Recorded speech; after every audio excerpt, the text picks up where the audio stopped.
This is Ask an Expat with Marcus and Matt from an Expats Russia, where we answer your questions about what it's like to live, work, and travel in Russia. Hey everyone, in this video we're going to discuss the best aspects of living in Moscow as expats. If you enjoy our videos, please like and subscribe. Matt, the first on our list today is affordability. Walk us through what you think about that. Sure. So I think anyone who's been to Moscow will notice just how cheap it is, especially if you're coming from Western Europe or the United States. I do want to point out that it wasn't this way until 2014. It was actually one of the most expensive cities in the entire world. So we never know what the future will hold. But today, and for the last 7 or 8 years, it's been very affordable. To rent a very nice apartment in the center of Moscow, you're looking at $1,000 to $1,500 for a quite spacious apartment. That's incredibly attractive compared to most global cities. But if you want to get a more local style apartment, you can easily rent something for half of that, for $500 a month, for example. Right. But even more so than apartments, you're looking at food and groceries. These things are all very, very cheap again compared to the United States or Western Europe. So if you want to go out to a restaurant, it's very easy to go out and spend less than $15 at I would say even upscale restaurant without drinks. Drinks, depending on where you go, if you go to the fanciest places, of course, they're going to be the same price as any world city. But that's the beauty of Moscow, is you have something across the entire price range. If you want some of the classiest restaurants and bars you've ever seen in the world, they've got them.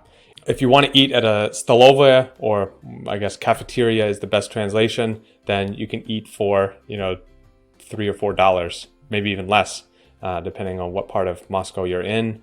So, across the spectrum, everything is significantly cheaper, and that I think is a huge, huge plus of living in Moscow. What do you have to say about cost of living in Moscow? Yeah, I would say affordability is, one of my favorites, just because I was living in Moscow when the ruble more than halved, right? So yeah. I went from earning rubles and seeing kind of, at first when the ruble went from 30 to 75, I thought, oh no. But then, when you kind of think about what you can afford, and some argue that the prices did jump up, right? So gas jumped up a little bit, and the prices did across the board for products and some services, they did increase. But we're talking about, as expats, when you're paid dollars or euros, what used to be a ruble used to be 30. Now it's what is it now, 75 or 72? Right. But on the other side of the coin, real quick, I want to say that the average salary in Moscow back in, let's say, 2012 was like 60,000 rubles. Now it's about 100,000 rubles. So yes, things have gone up in price, but the average salaries have also gone up, even in rubles, considerably. If you think about the United States, salaries have been stagnant for like 15 years, whereas in Russia, the average person earned 60,000 rubles and now earns 100,000 rubles. Yeah, their quality of life is probably the same, but at least salaries are to some degree keeping up with inflation, which can't be said about many Western countries. Again, I don't want to paint a super rosy picture here, but it's not like people are living in destitute poverty in Moscow. I would say it's far from that compared to even 10 years ago. So, the last thing I would say about affordability, as I had my family there with me as well. So, there were so many things to do with kids, and just my wife and I could go out and do something. We could go to a restaurant, and not really worry about how much is this going to cost every time. Or I did far less kind of worrying about money while we were in Moscow than I ever had in the US or in Europe. Yeah. So that was kind of something that just is left, not on your shoulders if you're worried about costs. Obviously, you have to plan and budget, but not as much when you're on an expat salary or, close to it. Right. The next thing kind of that I also enjoyed was, along with affordability, is the accessibility of so many stores and shops, and it seemed like there was something available 24/7. Didn't you think so?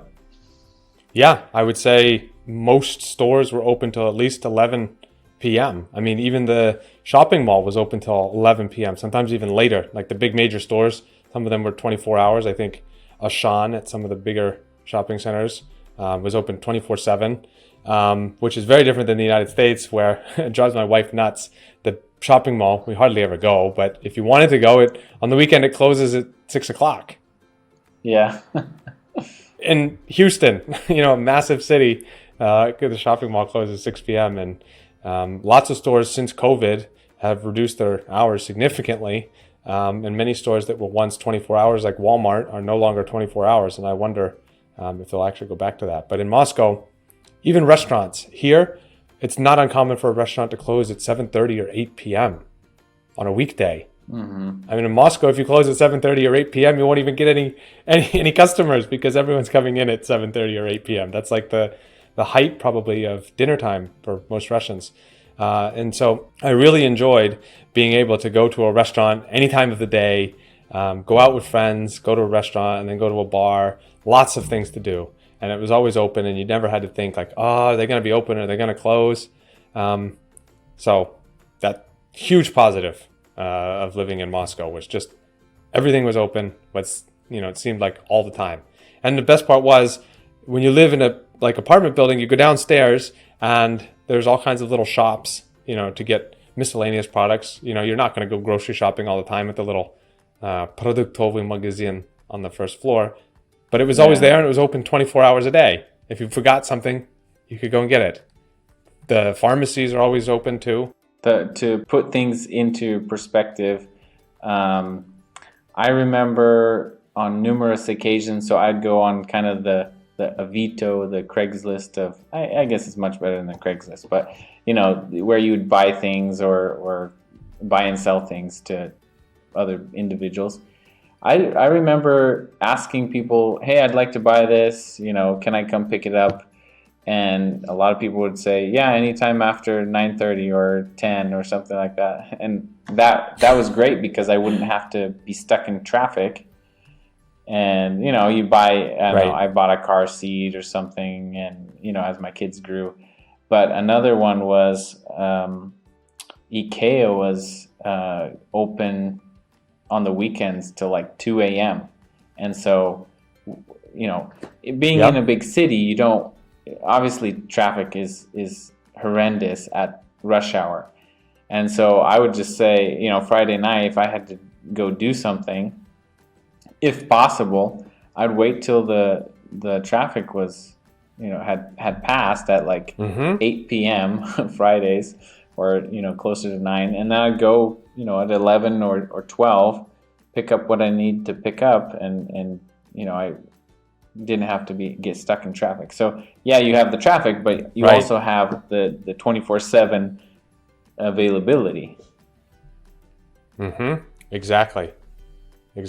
And the last thing that I really enjoyed, obviously I enjoyed more than this, but these are our top 3, was the possibility to travel just within the city. So you have multiple modes of transportation.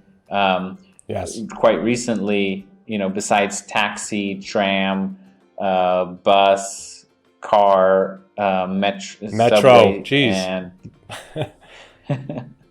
And I never know. So I say metro or subway, depends who you're talking to. But also recently, I haven't tried it though, because I had my own car. Car sharing, I saw car sharing cars parked all over the place, where you could just walk up, put the code in, or you rent it from your mobile phone, hop in, and you drive to where you want to go. And it was sometimes cheaper than getting a taxi. So traveling within the city is quite accessible to wherever you want to go. and then, traveling to the next city, you could jump on the metro, go to you can go to all the train stations. You can go to another city. If I wanted to go to another city by train, I could take the night train, I could take the fast train, I could take, the Subsun, the Nevsky Express, multiple options. Sometimes flying would be just as cheap or cheaper than taking a train, depending on like what time, if you're going at rush hour or something, and then traveling internationally. So just transportation, but also travel was one of my favorite things. Yeah, absolutely. So, I mean, I always like sort of remember more fondly public transportation within Moscow rather than international travel, because I had a job, and while you get more vacation time in Russia, you still don't have nearly as much free time to travel abroad as you'd like. Travel within Moscow and in and around Russia was, the highlight for me. Like you said, you can get on a train, go to St. Petersburg in a couple hours. You can go east towards Nizhny Novgorod or Vladimir, and there's all kinds of things to do and see. Renting a car. One point I would say about the car sharing is I always had trouble getting signed up. For some reason, there's difficulties in being a foreigner and using it. I was never able to actually use it, despite having tried multiple times when I lived there. So that's unfortunate. Maybe that's changed. But car sharing for me was never an option. But yeah, so those are kind of the highlights that we found when we lived in Russia, our top 3. And we really, really liked living in Moscow. And I think there's many, many more things. But let us know in the comments if you've lived in Moscow or currently live in Moscow, what your favorite part of living there is. We'd love to hear about it. And we'll see you in the next video. This was Ask an Expat with Marcus and Matt from an Expats Russia. We hope you enjoyed the video, and if you have a question about Russia, let us know in the comments and we'll answer it in another video.